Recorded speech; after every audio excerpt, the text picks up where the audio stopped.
What it do, peeps? It's the Beat Chef. We'll watch the damn tape. Hit that like, that share, that subscribe button. Hit that bell to get notified when I drop my next video. To my new subscribers, I thank you for watching. I hope you enjoy the show, and I hope you love WNBA content. To my day ones, thank you for helping me build this platform and continue this WNBA conversation. Part 3. Nneka. She's sitting down with Sue Bird. You need to hear the first part of this conversation. And folks, I've been a union member for a long time. Trust and believe when I say most union members, a lot of them do have no idea of the benefits that they have at their feet. I'll give you a quick story. Worked with a guy one time, old guy. He was probably 62 at the time. We were talking about 401ks. Somebody mentioned pension. I said, yeah, man, go to the pension section. He said, where's the pension section at?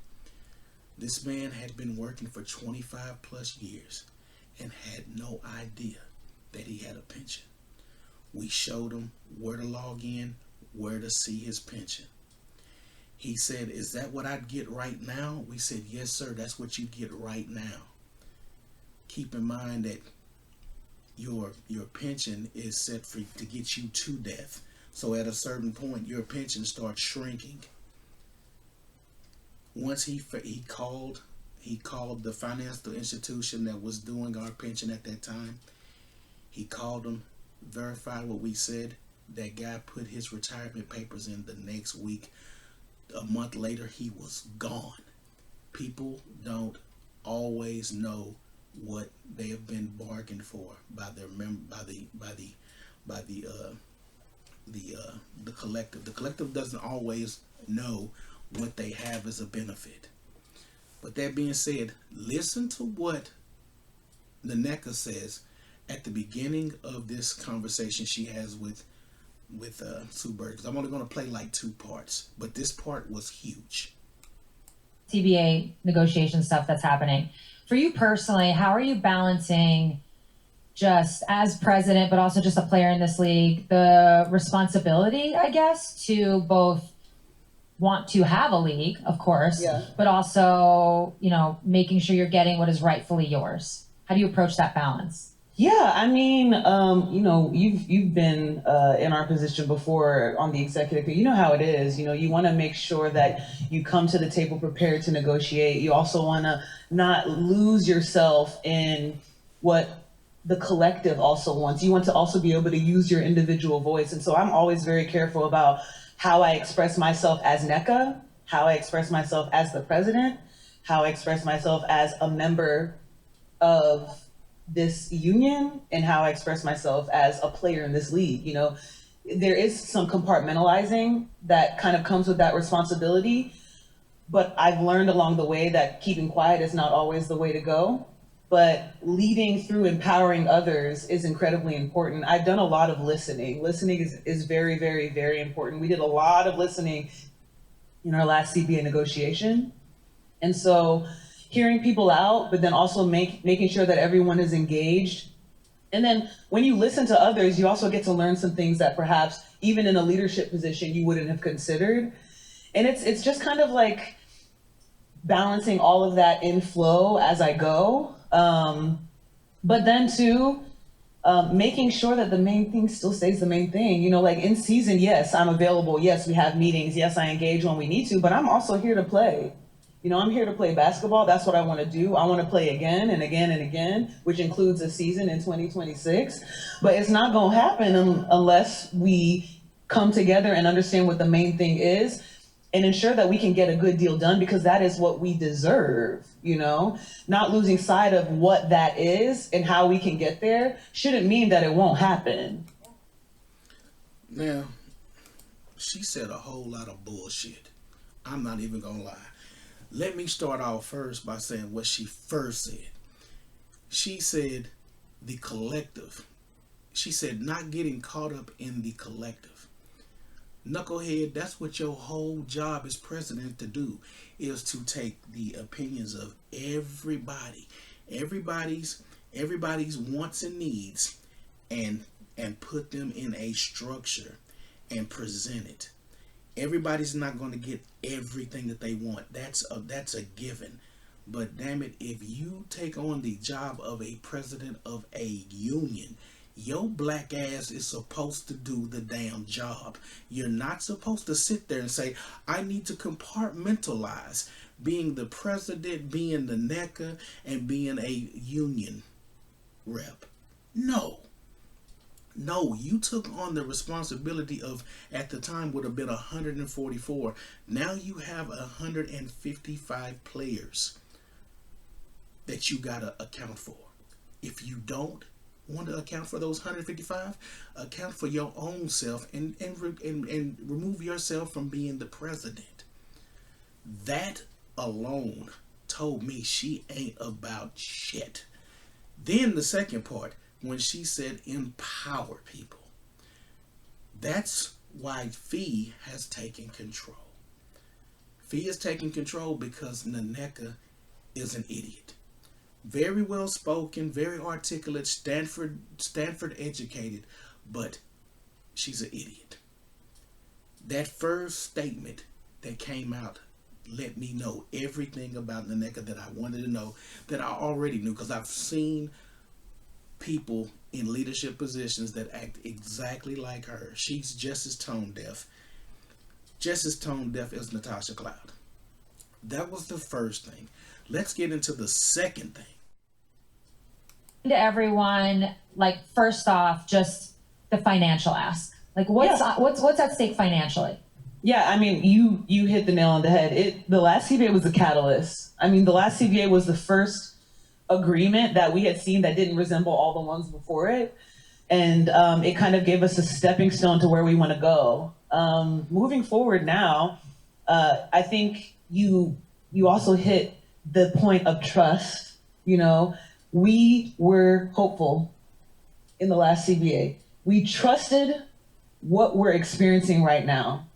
And it's important for us to realize that that trust has to yield, that hope is now a reality. And we're talking so much about growth. We understand that we needed time to grow, which is what we came to terms with in the last CBA. But now the growth is here. The business is growing. And the only part of the business that doesn't grow is that represents the value of the players. And so what we're seeking simply is a salary structure that resembles the portion that the players get that grows with the business. That's all that we're really seeking right now. So now she finally says what Natasha Cloud said out loud.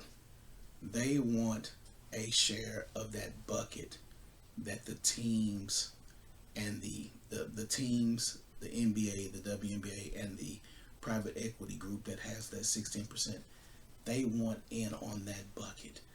That bucket is going to be hard to get into. That's going to be very hard. Because on the flip side of it, if the league takes a dip, are they going to take a pay cut? No. They're going to still want their salaries to increase as if the league hits a downturn. Also, there's no way in the world they did their deal in 2020 and they expected the boom in popularity.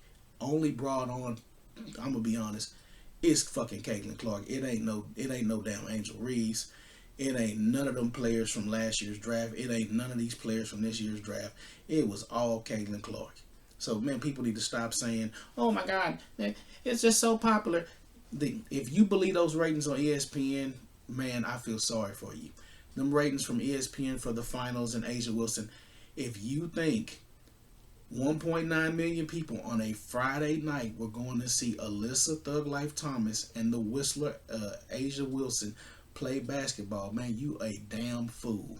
Ain't nobody sitting on a Friday night watching those two teams play.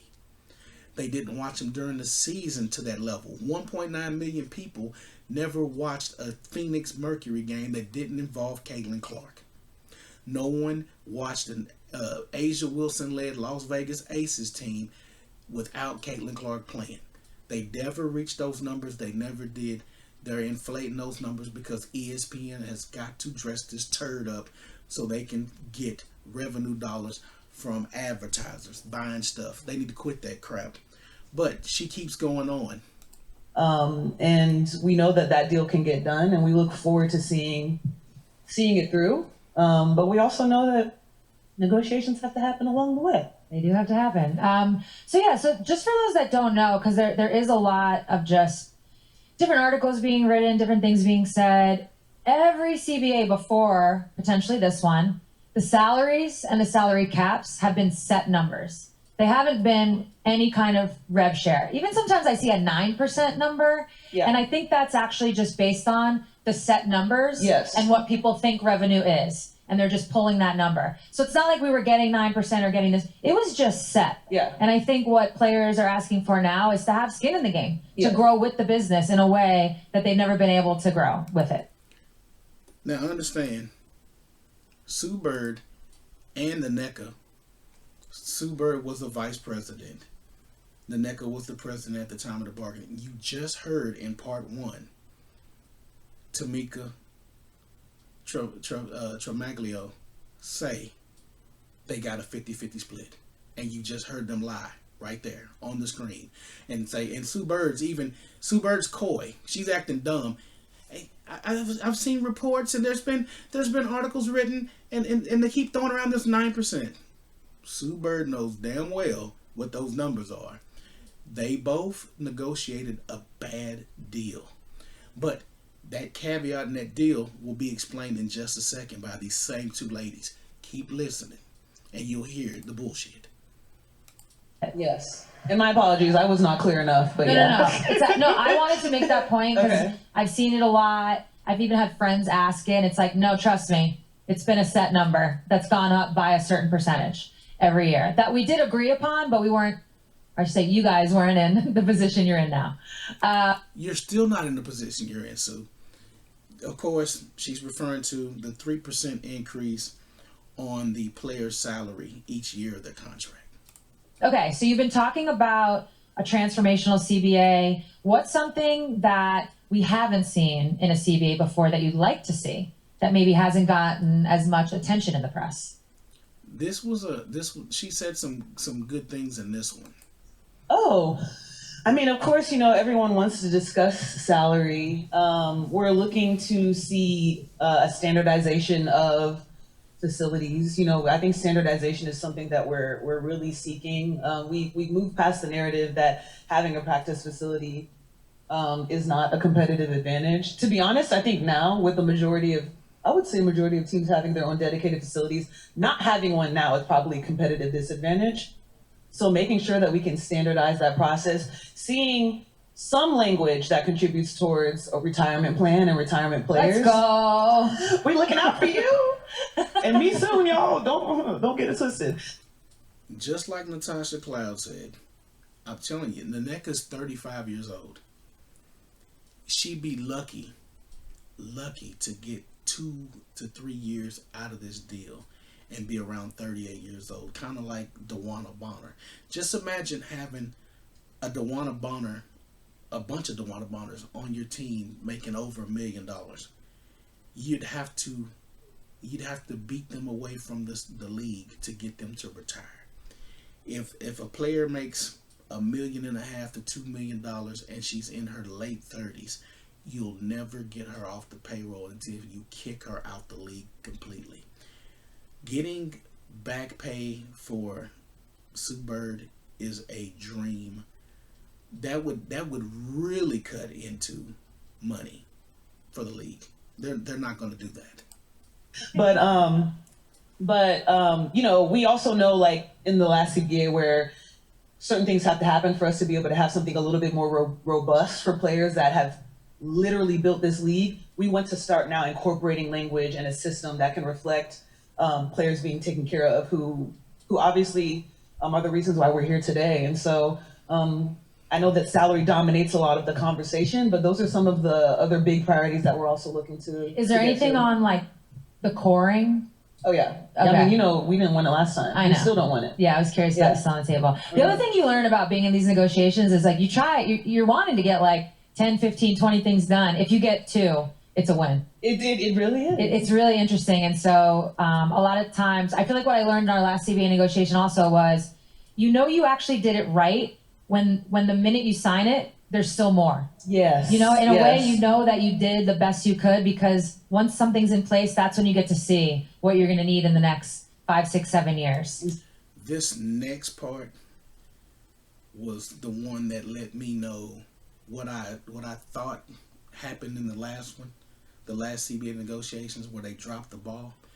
They're going to basically let you know, because a lot of people were wondering about Lexi Hull and the entire defensive player of the defensive team, first team and second team, and why she was not on that roster. They're going to shed light on it. I'm going to elaborate on it. But so far right now, they want a flexible cap, facility upgrades. Well, she wanted standardization of facilities. That's not going to happen. Upgrades, yes.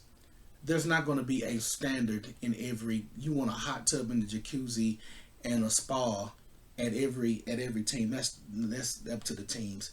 The retirement plan, they'll probably get some kind of pension plan put into their CBA.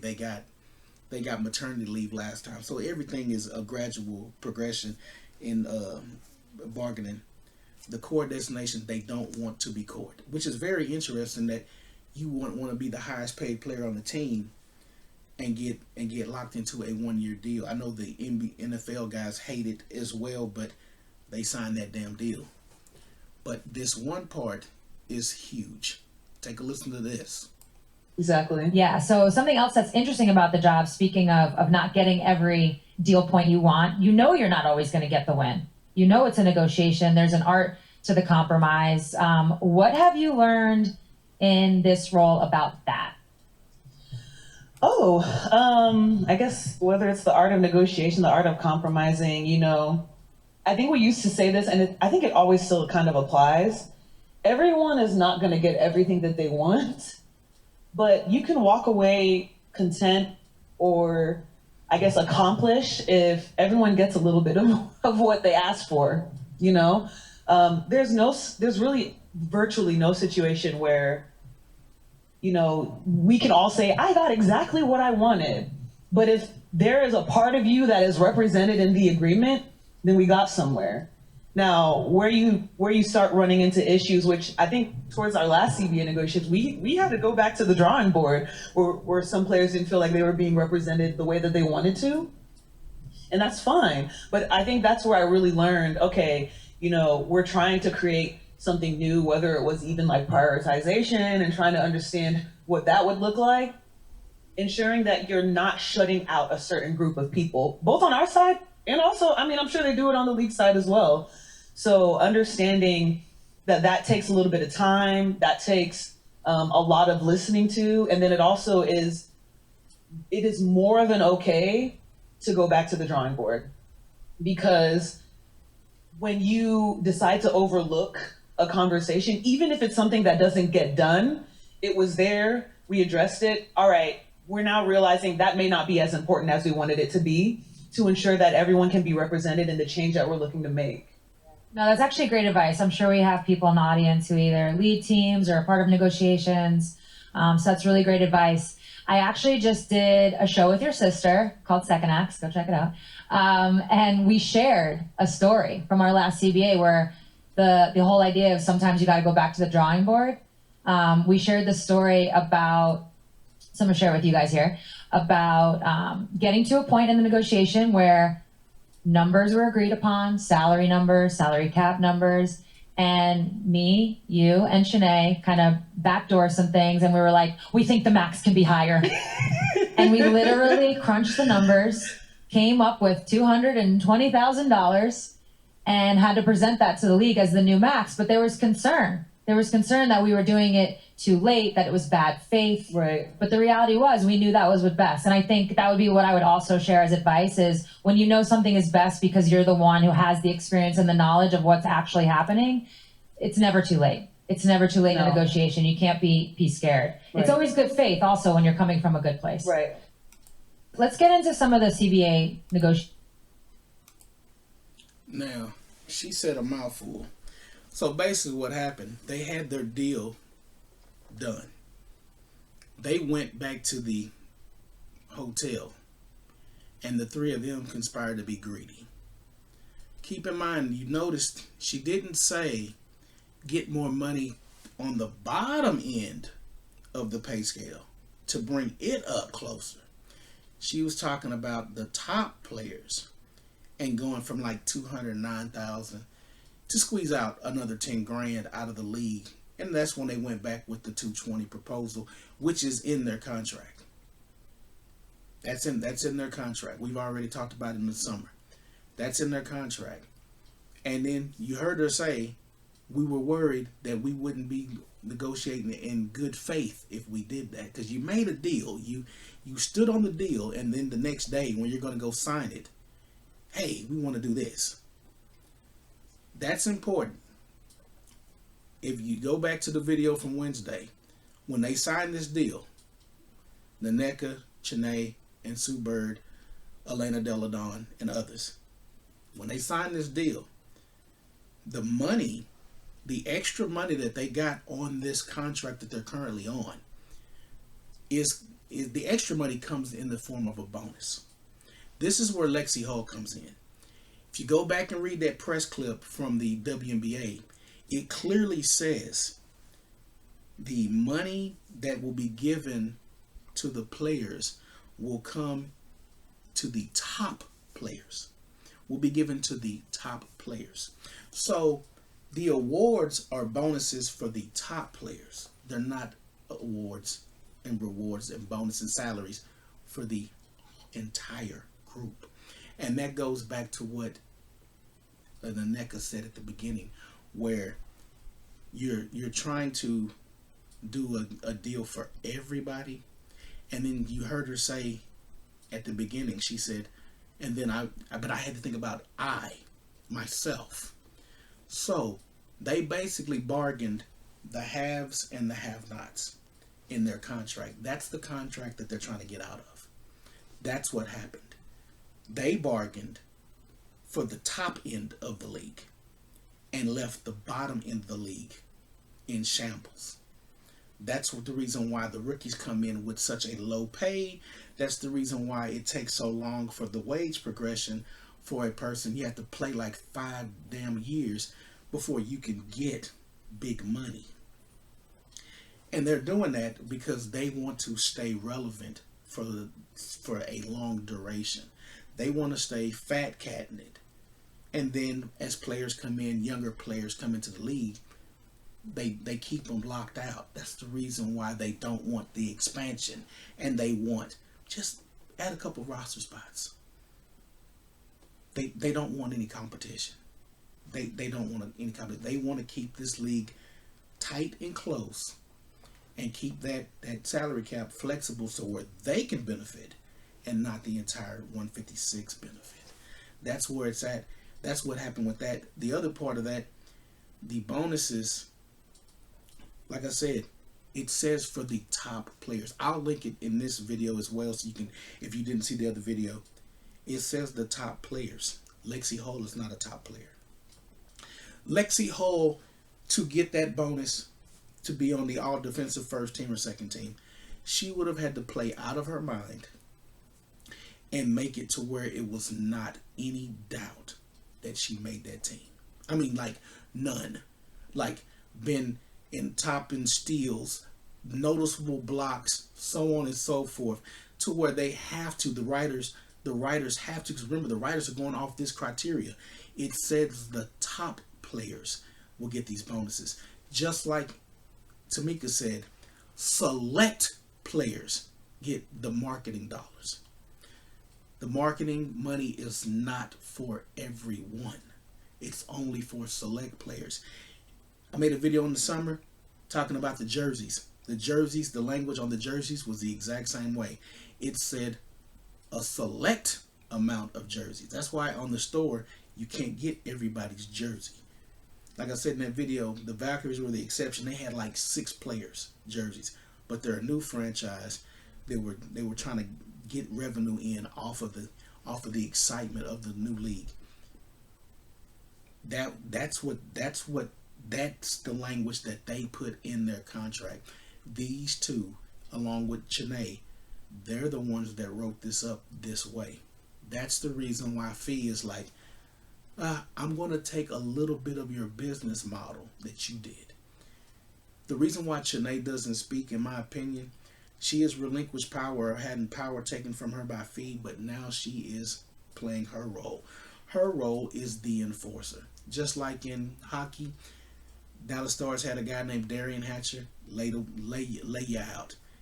I'm a Knicks fan. Charles Oakley, Anthony Mason were the protectors of Mark Jackson and Patrick Ewing. She is the enforcer for the WNBA.